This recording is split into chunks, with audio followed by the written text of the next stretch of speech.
That was quite humbling, actually, in front of all 17-year-olds who had no idea who I was. And I mean, not that they necessarily should, but, they're sort of going, why is my mum on the runway? Do you know what, girls? There's a thing or two I could tell you about. Let me teach you some stuff. Let me tell you. Sit down. Yeah.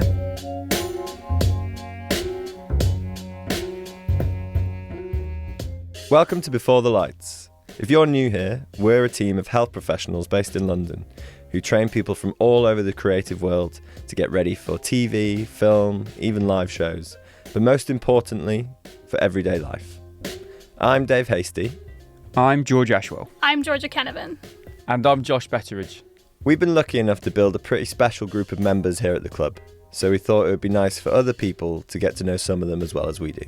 I was like, I need to start going to the gym. So I literally got out my laptop, and was like, PT's for actors.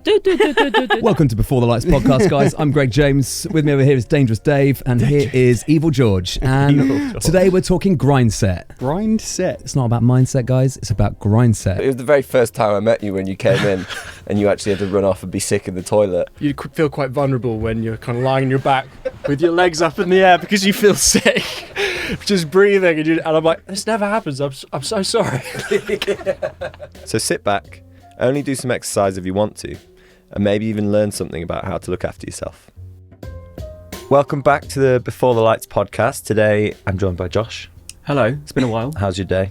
What have you been up to? It's been good. Had some porridge just before here. Oh yeah. What was in it? What did you put in it? This is very topical for today's guest. Well, I went for some oats for slow releasing energy.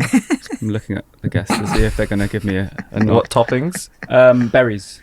I saw what could only be described as a serving spoon's amount of peanut butter on there as There well. was a lot of peanut butter. I'd say the top of the bowl was about a third peanut butter. Otherwise it's a bit boring. Yeah. Fair enough. You make it a bit tasty. I agree. I should probably introduce our guest now. And the reason why that is slightly topical is because we're very pleased to welcome Rose Ferguson. Hi.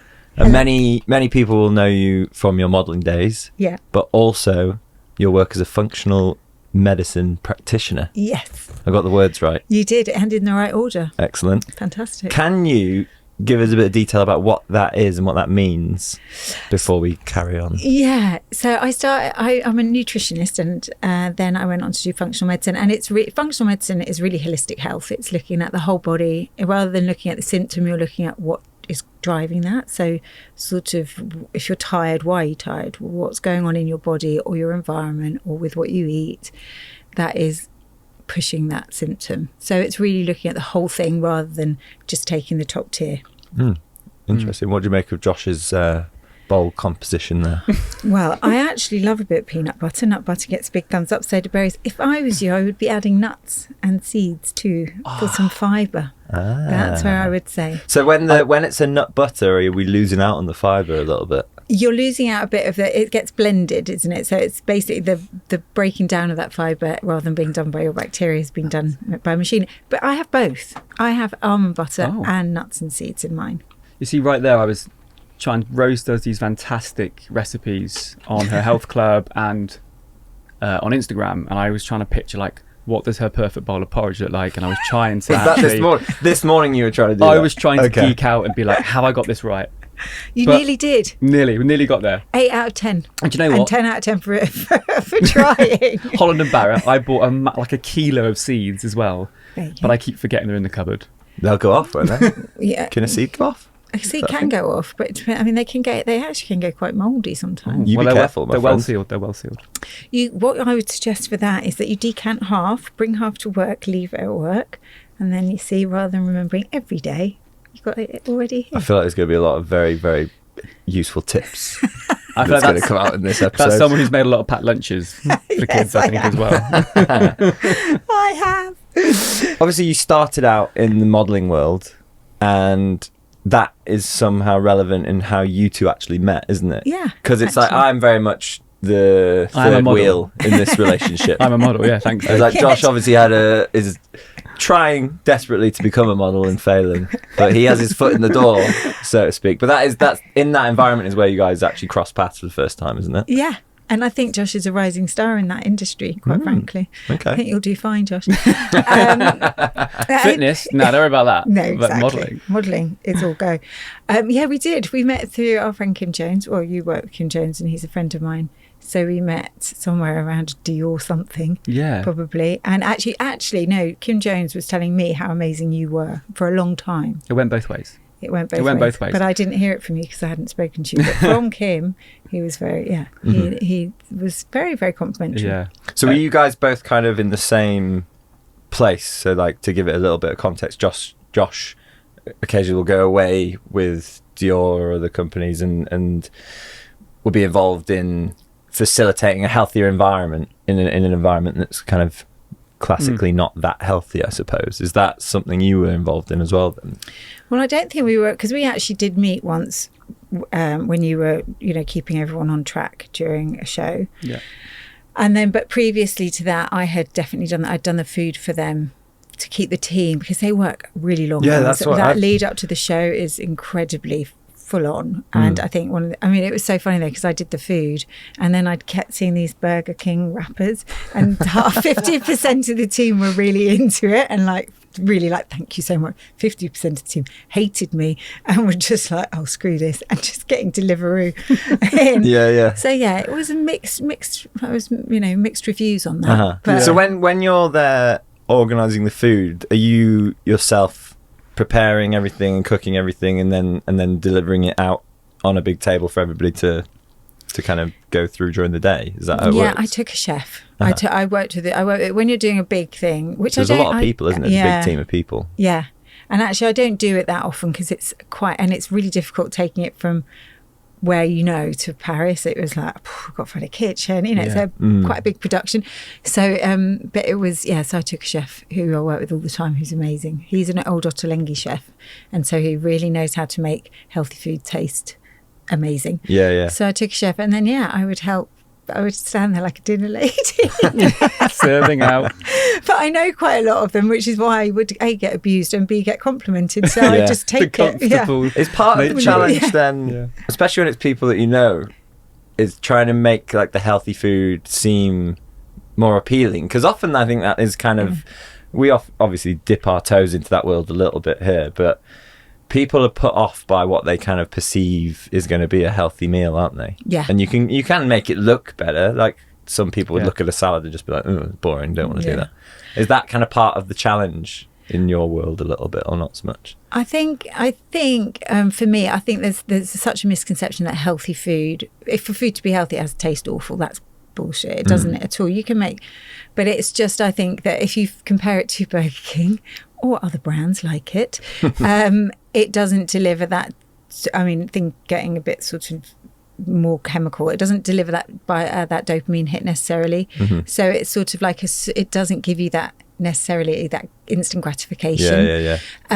But actually in the long run it'll keep you more balanced. But I also think healthy or just balanced food, what we should be eating, is perceived as a diet. So it's sort of thought of as boring as a diet. It doesn't taste nice, none of which are true. But I would say if you're going to sell it to people who don't normally eat that, then you need to make sure it tastes really good.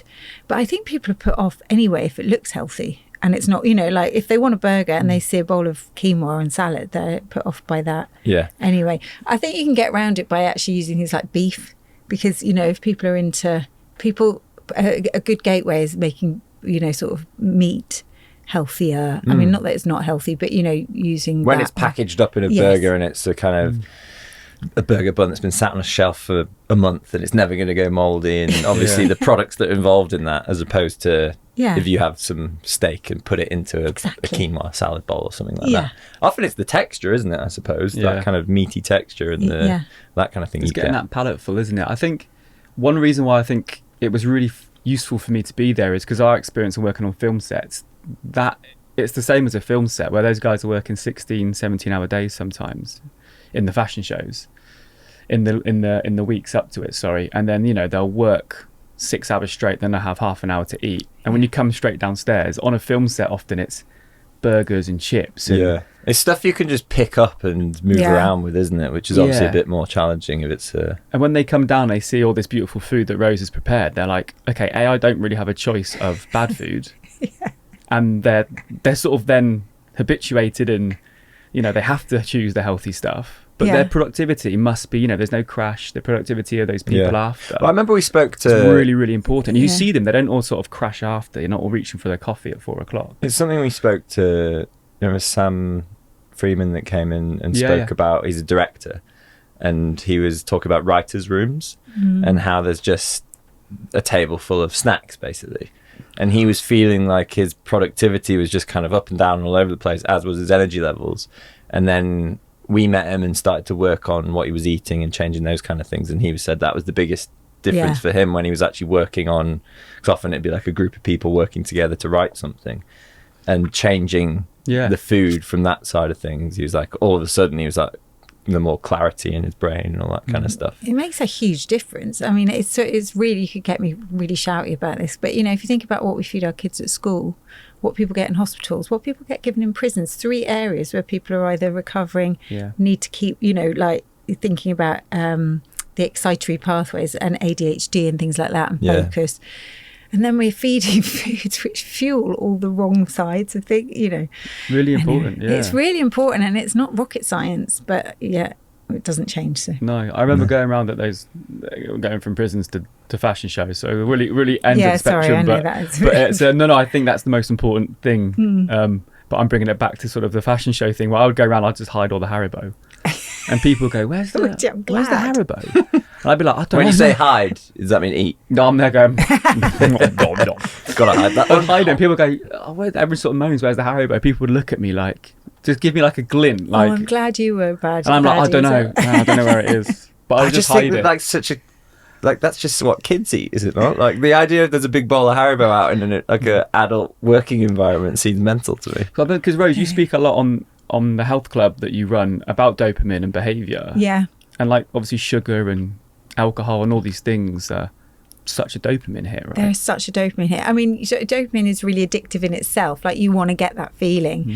It's just now we have a really huge array of tools that make it happen really fast. And sugar is one of the big ones, you know, alcohol too. But it's just such an easy, you know, the brain's going, oh, have that, you'll feel great, which you do for about 30 minutes and then you feel really bad. Totally. Yeah. I'm really interested to know then your thoughts from being a model in the 90s. That started for you quite young, right? Yeah. So you would have experienced such an unusual route into work compared to most people. And what was that like in terms of that as an environment as a kid growing up, and then also reflecting on it now, doing what you do now, seeing it from the other side in a way? Yeah. Asterisk, still a model now.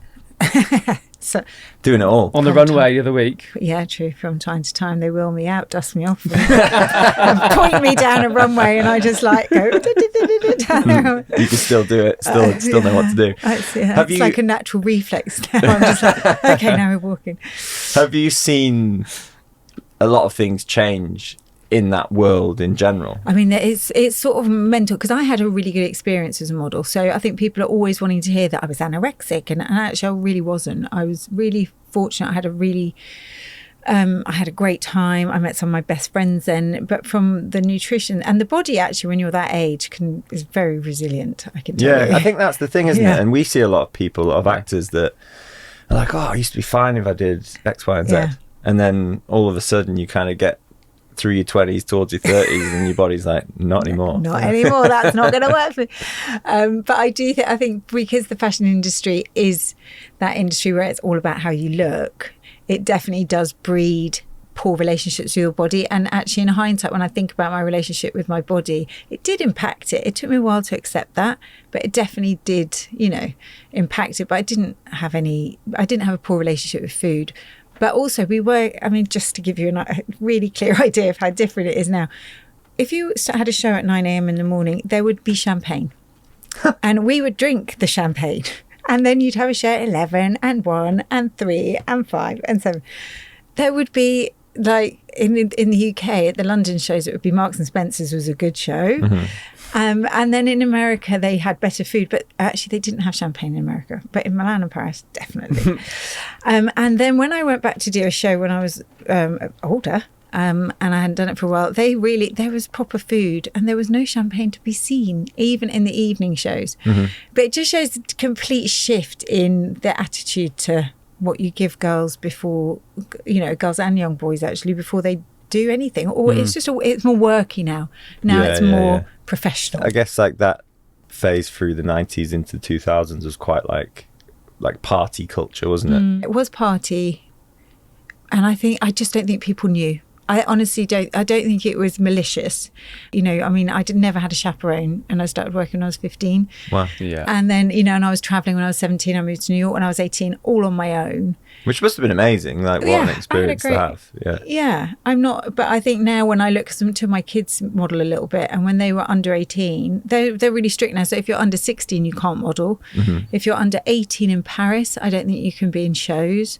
You have to get a certificate saying that your body mass index is in the safe zone, and they travel with a chaperone if they're under 18, which just wasn't even considered. I mean, it was kind of like chuck you into the industry, off you go, good luck. Yeah. I find that really, really confronting, that because even when I see the girls who would be doing couture and you see them casting, and it's, despite they have a chaperone there, I think that it's still a bit like, wow, that person is very young. The thought that there's no one there with them when you were doing that, that's just really bizarre. I know. Really well, actually, when I look back at it now, I just think that's kind of it's insane. Yeah, it's insane. And then I think about my mum, and she obviously had no idea, because she's not in that world at all. If she'd known, I think she would have been like, what am I doing? But it was just a very different time. And I think actually the social media side of life, because it didn't exist, meant that it was further removed from what people understood about the fashion industry, because we were just getting on with it. It wasn't like now. It's so, you go to do a shoot and there's the shoot and the video and the content, and it's much more, everybody gets to see it, I suppose. Yeah, it's about telling that bigger story, isn't it? I mean, now as well, we have, we'll turn it away from fashion briefly, but obviously fashion has such a, from what I see it, there's fruit and vegetables everywhere, there's lots of good healthy food. Yeah.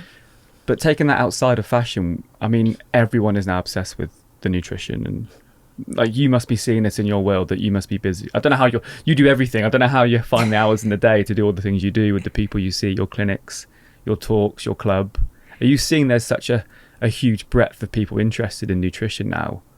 It's really funny, because when I started, so just also to give you an idea of how I went from my background, my parents and my grandparents, I come from a very holistic background. Oh, the shop. Is that right? Well, yeah, my gran had a health food store. She was one of the first people to do that. Way. But I also have homeopaths. I was brought up homeopathically. So, I think I might have been given antibiotics when my throat was about to blow up from tonsillitis. Yeah. I think my mum might have relented at that point.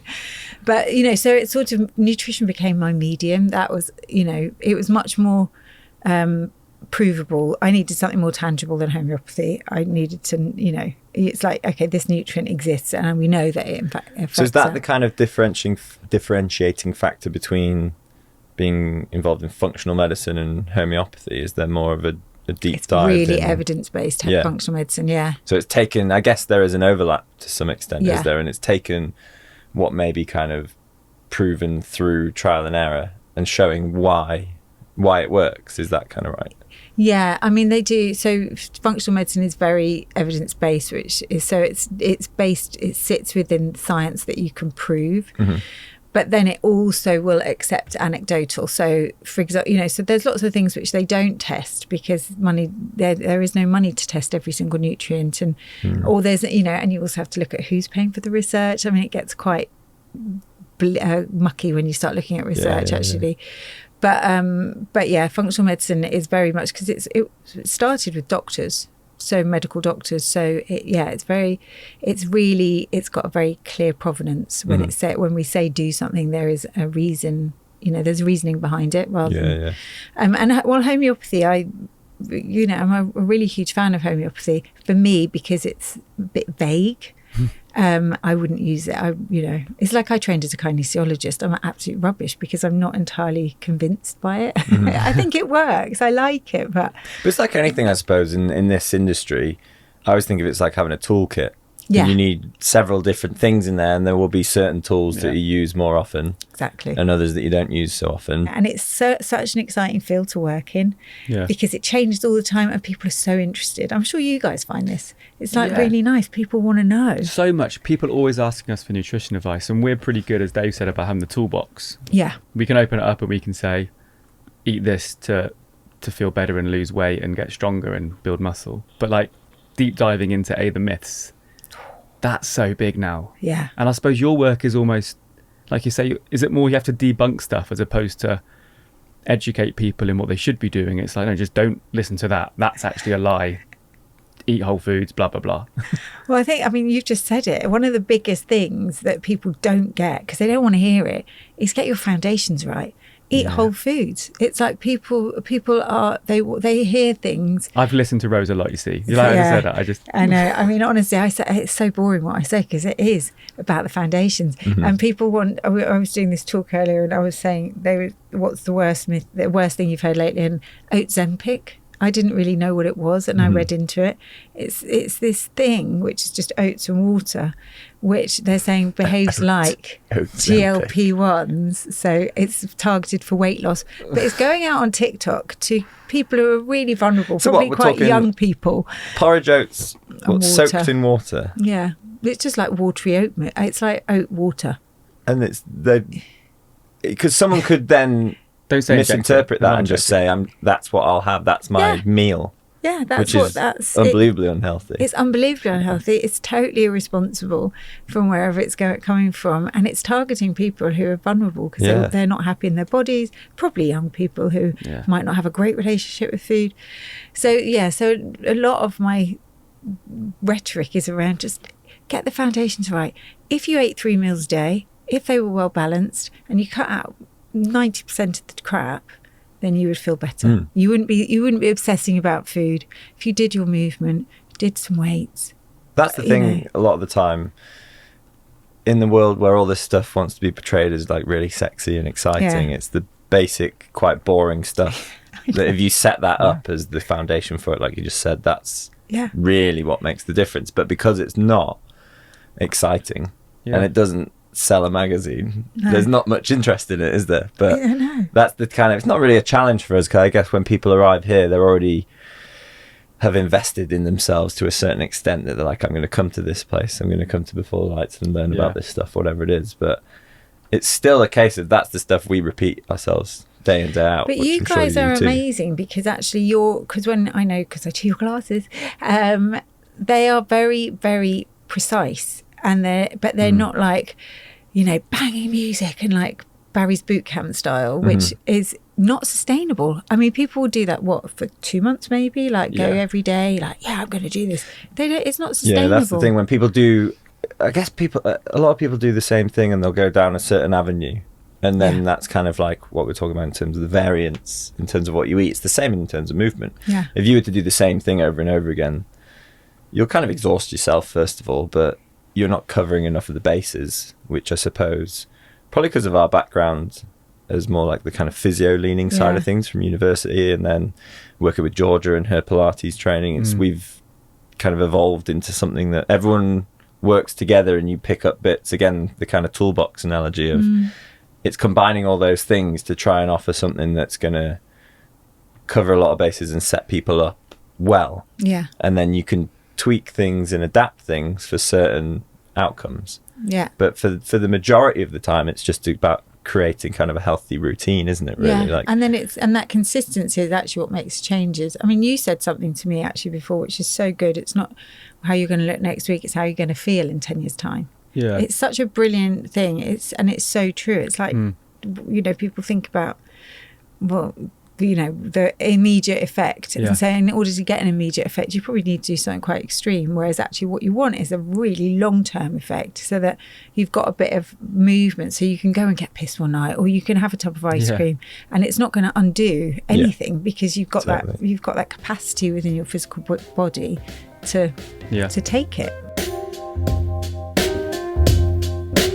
We spoke with Cora Core earlier this season about that kind of stuff, and about how the benefit she's found in coming here and engaging with fitness and food in a different way.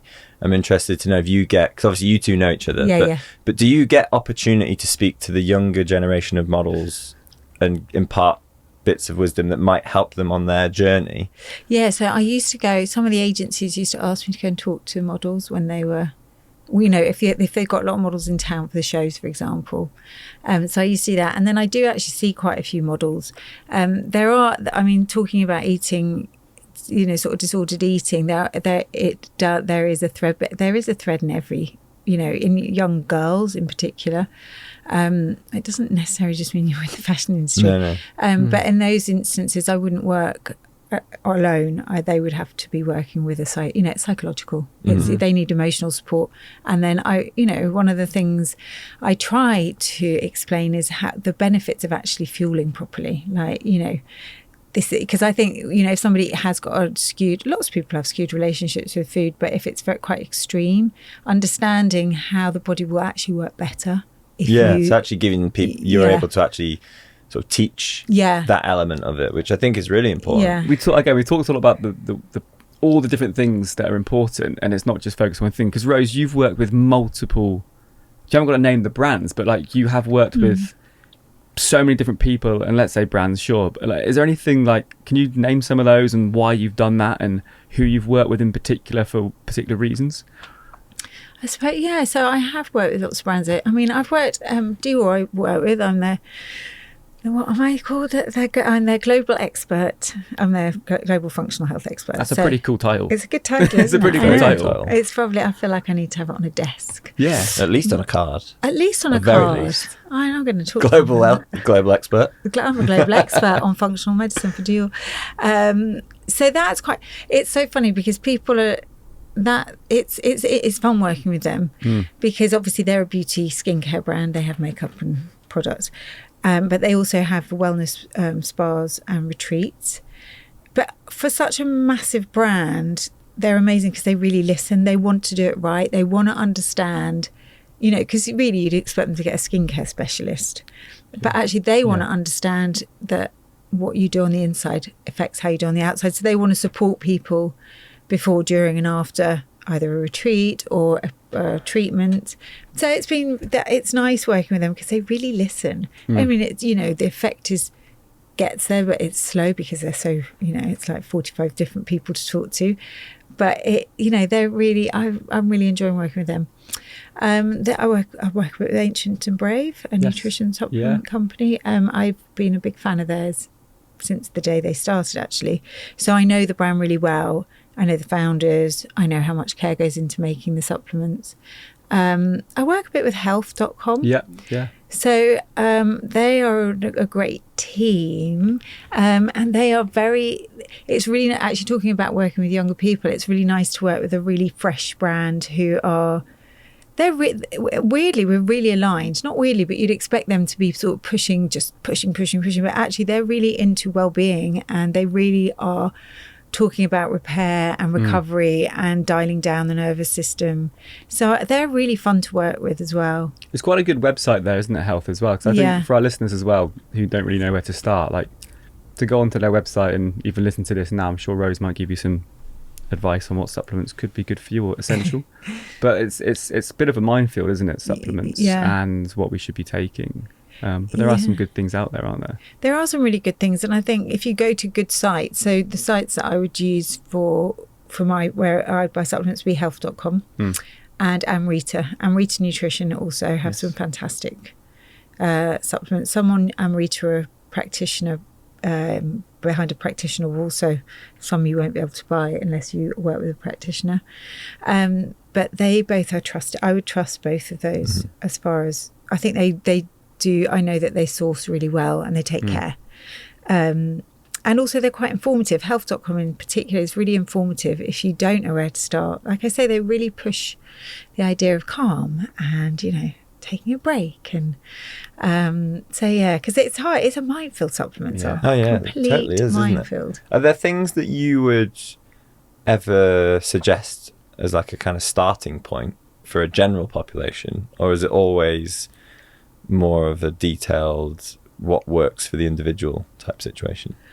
I think get your foundations right. Like, do your exercise. I mean, there's so many studies that exercise is probably the number one thing you can do for your long-term health.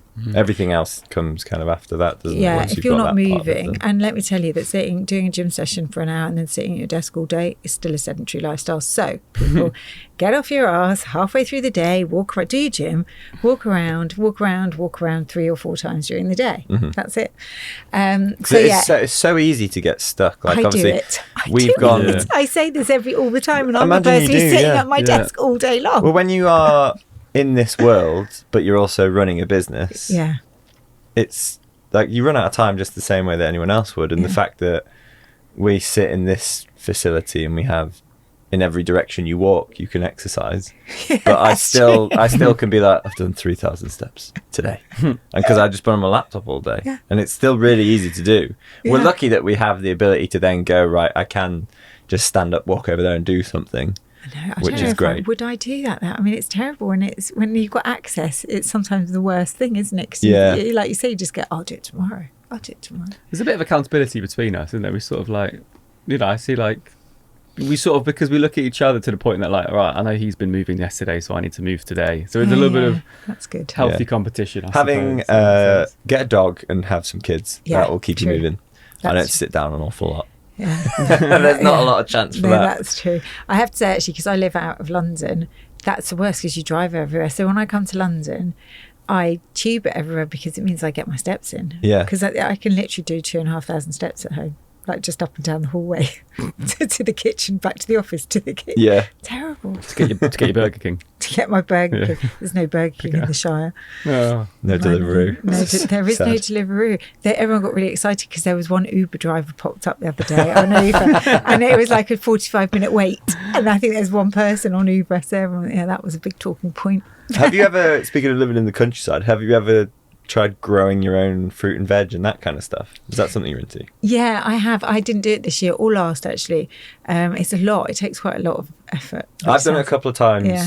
My previous flat before we moved had, the previous owners were obviously amazing gardeners and done loads of stuff, and they built these 2 vegetable, like, raised planters. Yeah. And I grew a fair bit of stuff, but it's a lot of effort. It's a lot. Like, you really have to buy into it and Yeah. want to do it. It's And hard then you work. get, and then it's sort of, I mean, my other half is ridiculous. He's like, I don't understand why we're getting muddy carrots in when I can buy it from the supermarket and it's already washed. I was like, that is not the attitude, dear. But it's a lot of work, and also it's just, the problem is getting it right, the quantities, because for years you get loads and loads of courgettes, and then you get loads and loads of spinach, and so there'd be quite a lot of the same thing. Beans. Oh my God, so many beans. Runner beans. Runner beans, and my kids would everywhere. just be crying because year after year they'd be like, "Oh no, it's Again. runner bean season." Again. Yeah, my parents, where I grew up is close to where you are, Rose, and there's just a massive courgette on our table, and my dad walks around with this baton of a courgette because our next door neighbour Keith grew it, and he's like, look at what Keith made. Does it ever get eaten? No, it's just there for the summer. It's like a statue. It's there until it goes off. Till it It's rots. just there. Can we go back to the relationship between Before the Lights and yourself, Oh yeah, and a bit more opportunity to talk about our health club yeah. and what that is and where Josh fits into that? Josh is like the. I'm very backbone of interested it. in like how. Do you ever get any feedback on him? Everyone loves Josh. Everyone. How can you not? I don't want to hear the feedback from health club members. Is he a reason why people are signing up? Honestly. He's the sole reason. Yeah. Well, so our health club is it's very small, my platform. I have realised that's why people have investors and tech teams and stuff, because it's a lot to do. Yeah. And you guys have actually been amazingly supportive and lovely, because I honestly know, it makes me laugh because when I think about your clientele and then I think about you doing my little club, but it's been amazing because, as I say, what's really great is it really supports my point of view, which is about not precision as in painful precision, but doing it right, making it doable, consistent. And actually the feedback I often get is like, you think it's going to be really easy, and actually you get DOMs afterwards. You know, you sort of, the session looks quite easy. I can do this, it's fine. So the feedback is really good, and I speak to a lot of people who, because I think I have quite a wide age demographic, and particularly for people who are injured, it's really helpful. to them. And so I think that people can go and do their more, like HIIT classes, I suppose, but they feel very supported from the Before the Lights classes. I mean, they're amazing. They're amazing. It's designed really well just to, like you say, the baseline of the foundation. We've referred to it a lot today, but the foundation of exercise is what we've put up. And you had a really great idea where we have one session a week where it's resistance training and strength. Yeah. So we look at that bone density, we look at that muscle mass, we look at how that can help metabolism on the long run and stop things like osteoporosis, etc. Yeah. And then the other session was all about balance and coordination, which is the other side of what exercise should be about. And we know those longevity studies now say if you can balance on one foot and all these things, you have such a longer, healthier life. Yeah. And you've incorporated that well. And it doesn't matter if you're 16 or 60, those two exercise disciplines are so important. Yeah. So important. They are. And I mean, I wonder, do you get people in here who want to do that? I know we can't keep calling out Barry's Boot Camp, but those sort of, I don't know, what are they? Those crazy... There's a definite do you get them in here? There's a law to that sort of stuff where it's exciting and it's fast paced and there's lots of that's fun. It's fun, isn't it? So it's like an allure. There is a lure. It's alluring. It makes you want to do it, doesn't it? It's like the Soul Cycles of this world and all those things where that's there's like proper dopamine. There's a fun element to it, and it's great. Often, I think as a starting point for a lot of people. But yeah, we encourage people to go off and do all those types of classes as long as there are the building blocks around it, because like I kind of touched on earlier, if you're just repeating the same thing over and over again, regardless of what it is, you always end up with problems. Like the typical thing we will see is people with like knee pain, isn't it? Yeah, and lots of jumping because it's like HIIT style stuff. It's explosive and more dynamic, so it's a lot of, if you haven't strengthened in the right way beforehand, it's like I refer to it as like having like a prerequisite to doing a certain thing. So like we probably encounter a lot of people that, like you said, will sit at a desk, for example, for a long period of time, and then they go, right, I've got an hour here to do something. But outside of that hour, they're telling their body to be good at being stationary, essentially, and exercising their brain, and the soft tissue and the joints and everything like that is healthy. But when you put it in an environment where it's jumping and all the rest of it, it's not ready for it, and that causes problems. Where if you can set up and do those kind of exercises that are slower, more controlled, maybe once a week, and then you do more balance work another time during the week, and then you can add in those more high dynamic we're becoming movements. more a population who sit for longer and then go to the extreme. And we never used to have that. I think that we sit for longer periods of time and then we suddenly swing the pendulum to the other side and want to do a CrossFit class. Because of the dopamine hit, and we're told it's good for mental health, and it is. It's great for your mental health to do exercise, but we're getting more and more soft tissue and musculoskeletal injuries because of it. It's great for us because it keeps us busy. But it's true actually, because it's not saying don't do it, it's just make sure you're doing the foundations and then you and making sure that you're ready, that your body's, I mean, because that's the thing, is once you get injured as well, then you're, especially when you're my age, if you get injured, it's not like a matter of days before you recover. I saw someone the other day who hurt their back, and it was months, and they weren't able to, obviously the back is a tricky one. It's probably, I don't know actually, that's definitely not my department, but then you're out for months and you can't do what you want to do, and so it's trying to challenge your body in a way that is going to give it an opportunity to strengthen and grow.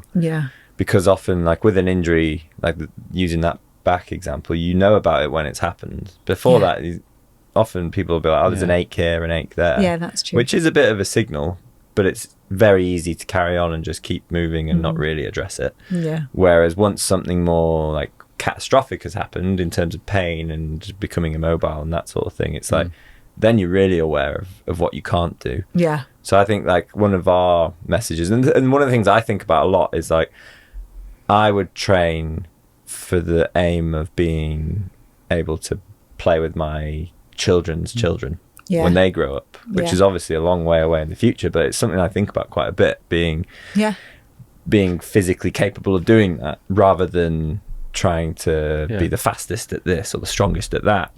And you can set yourself up to do that and still achieve speed and strength and all the rest of it, but looking at more like that longevity, which is something we already spoke about. You've definitely changed, mate, because you used to be the strongest at stuff and the fastest. Once you at stuff. tick that box, though, and it's been quite easy, you need another challenge in life, don't you? When we And lived now in you're going- Australia working in Melbourne, I remember I walked into the gym once and I was looking at the floor and Dave was about to do a deadlift and I was like, 1, 2, 3, 4, 5. I was counting the plates. I was like, what's on there? He just went, 200 kilos. And then he went into his biggest deadlift, dropped it and was like, right, that's done, that's ticked off. That's 200 kilo I would have been deadlift. about at least 10 kilos heavier then. Yeah. Probably less fit. So I'm just But you thinking wouldn't do about. that. I was doing deadlifts the other day, and I hadn't done it for a while. And the trainer went, "Oh yeah, I had terrible DOMs the other day." Anyway, idiot here. But that was 10, 15. They're 20, aren't they? The bar. Yeah. So it was 15 and 15. So Nice. 50 kilos. Yeah, I couldn't move for 3 days after that. Plenty. That's That's great. all you need. I know, but Oh, I'm that's what you thinking need. about. I'm thinking about 4 times. Yeah, that. 4 times that. Jesus, Dave. It was fun, but it doesn't really make any difference. Like, it was. I liked achieving Yeah. being able to move like big weights, Yeah. but really, like, there's no benefit to No. me. Like, what am I doing that's going to be? Why do I need to do that? Well, You you, had tick, me well, you going, tick the box. Wow. Yeah, that's all I ever endeavour to achieve is Yeah. have that from Josh. From Josh, yeah. This is it's pretty Yeah, easy. we all do, I'd say. You're all I do. validated today. Yeah, Yeah. exactly. He's somehow manipulated every environment, hasn't he? That everyone's trying to just impress him. Is that what's happened? It's That's what we've realised. That's Despite him true. being a weirdo that just wants to talk about trains all the time. This is one thing before I met Rose, we talked at the start about how we sort of crossed each other's paths, but I feel like it was a sort of part fate. Because I remember going to like a hotel and seeing Rose Ferguson's menu for this hotel. I was like, oh, I thought, who's As Rose you ordered your Ferguson? burger. As I ordered You were there going, Yeah, "Yeah, I don't want any of that. Honestly, the Whopper was great, but I chose the different Seeds? Nah, boring. Yeah. But I looked at the menu, I was like, that looks really tasty. And that was a client of ours who we both work with. And then I came across you again through some people in other industries. Can't get And rid then, of me. and then when I first sort of met you, it was at a fashion event. And I was Yeah. like, oh my God, that's her, that's Rose. I was like, And you've been saddled with me ever since. And I was like, I, have this is- to- I yeah. feel like it's definitely weighted in my favour at the moment.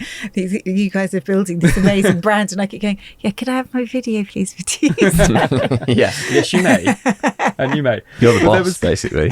But there was Get it done. it's just, yeah, the food and menu that you've created for certain people and places. It was interesting. And Yeah. it's the first time I sort of seen all this type of nutrition stuff all put together in a nice parcel for people. Oh well, It I, was quite I do really believe that it's not rocket science, and B, I honestly I get a bit shouty about the fact that, you know, when you go to a restaurant and you order the fish and some side vegetables, people are like, oh, you being healthy, and it's like, no, I eat out 4 times a week because lots of people eat out all the time, Yeah. and if I eat a burger every time I go out, which I do have, by the way, we're really berating burgers. They can be really good. love a burger. Love a burger.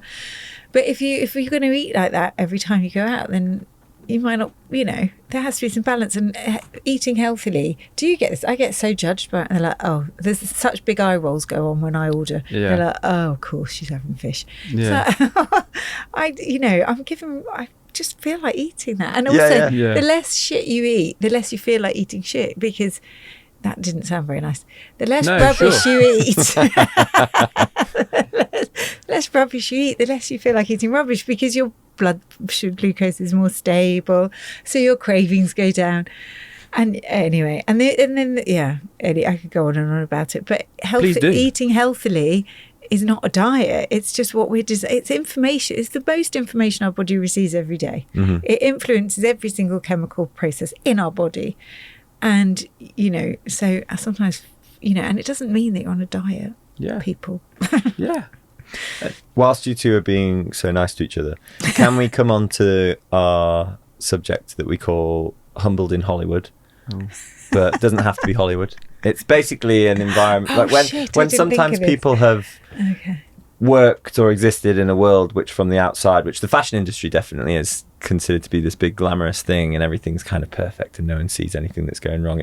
Has there ever been a moment which has kind of been like a humbling moment, brought you back down to Oh earth? my God, there were so many. Have you ever fallen off the catwalk? No, that's what I was thinking. I haven't. I've tripped, and I have. 4th glass of champagne. There was a Versace show when they made the runway out of ice, which is just me. It's A runway out of ice? Ice. It's Why? just unnecessary. And are you walking in heels? Yeah, it's unnecessary. I mean, they do really horrible things like shiny Is that metal. even possible? How are you even going to No, put I don't little know the grippy top. bits? It was the top of it. It wasn't the entire thing. It was But even just it's an ice rink, basically. Yeah. And they've gone off you go. And instead of making Yeah, it Surely easier for everyone you- fell over. Yeah. No, I didn't fall over. No one did, but you sort of shuffle along. And they used to do things where they'd polish metal, like really highly polished. It was really unnecessary.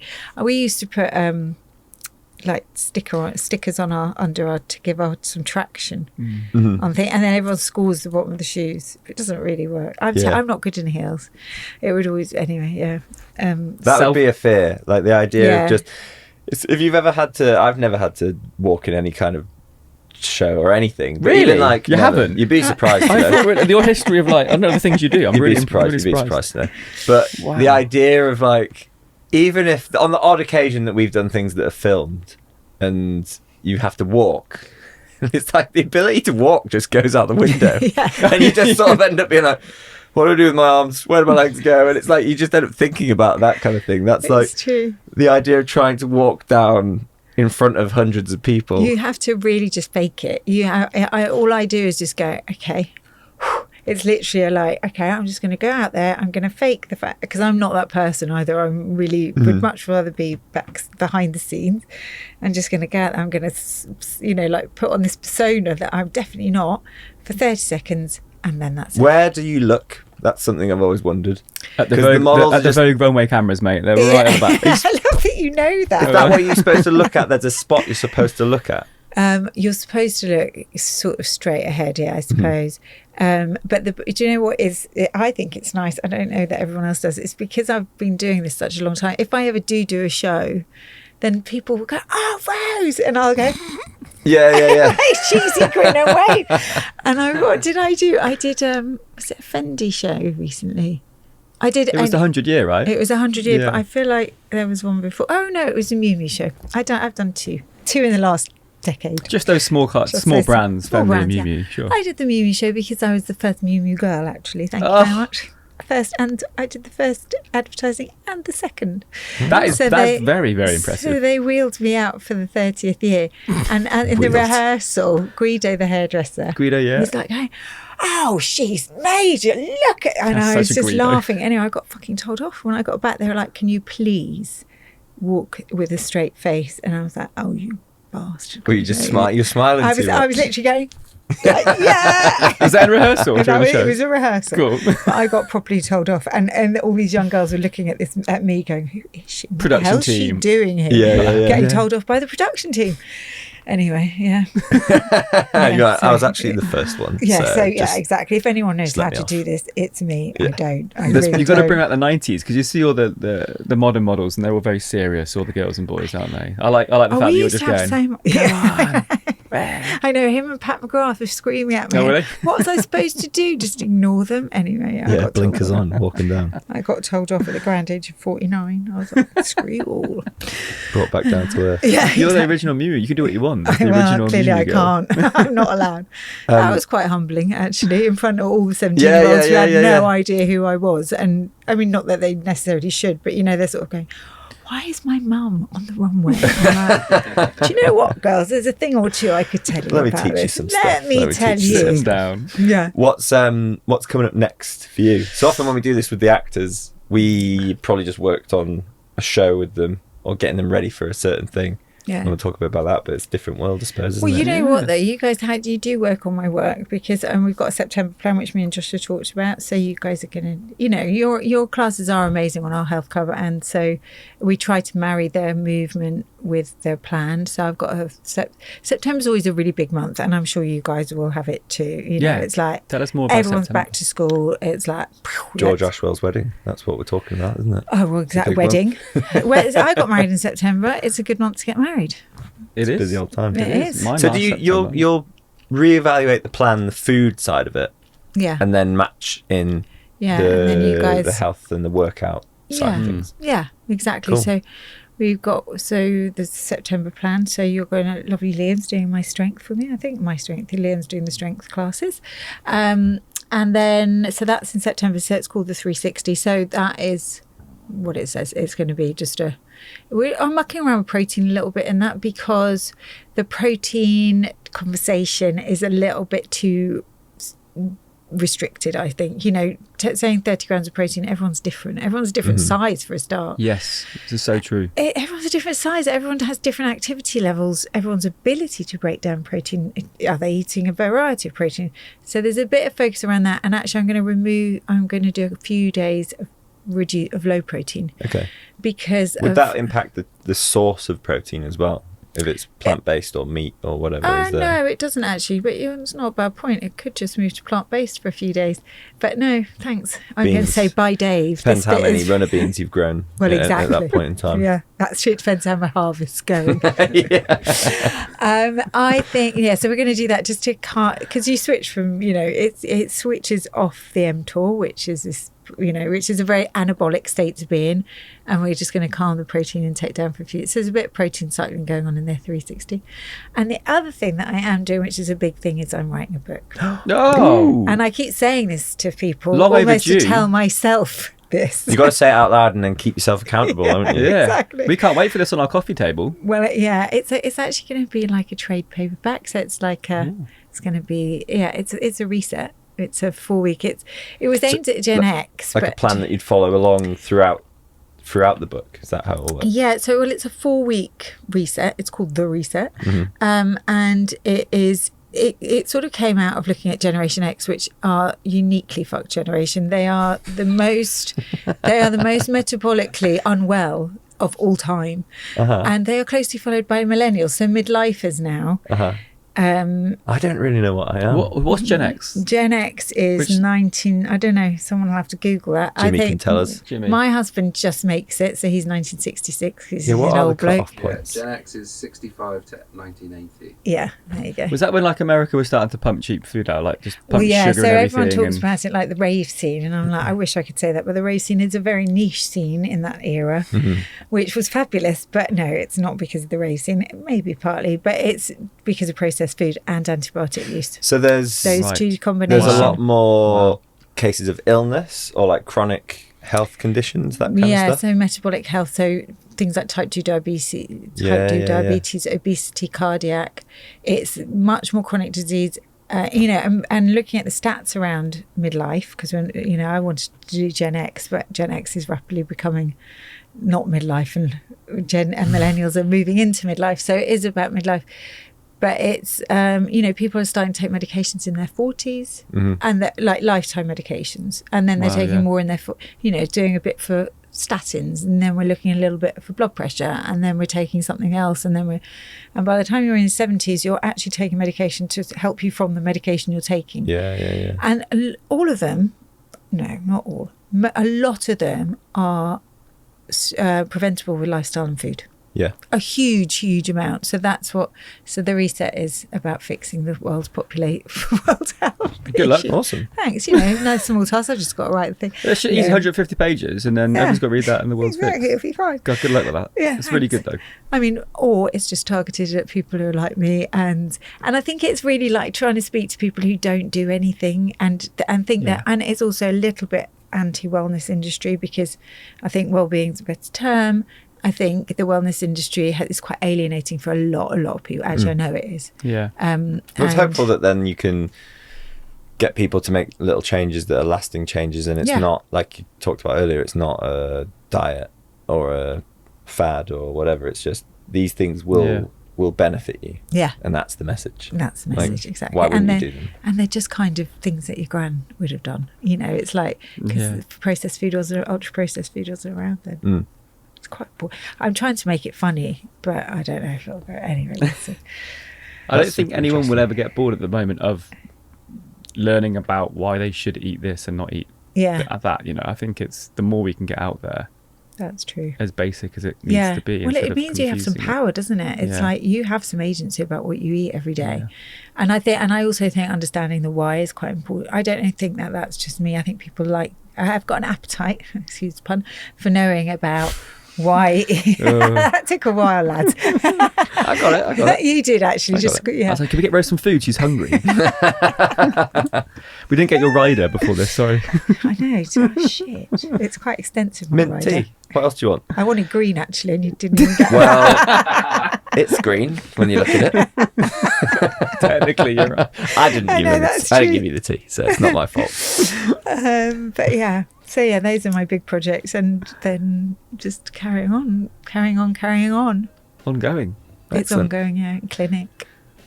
Well, Yeah. thank you very, very much for agreeing to come on and do this. It's been super Yes. interesting. It's Yeah. been a total Learned quite a pleasure. lot here, I think. Have you?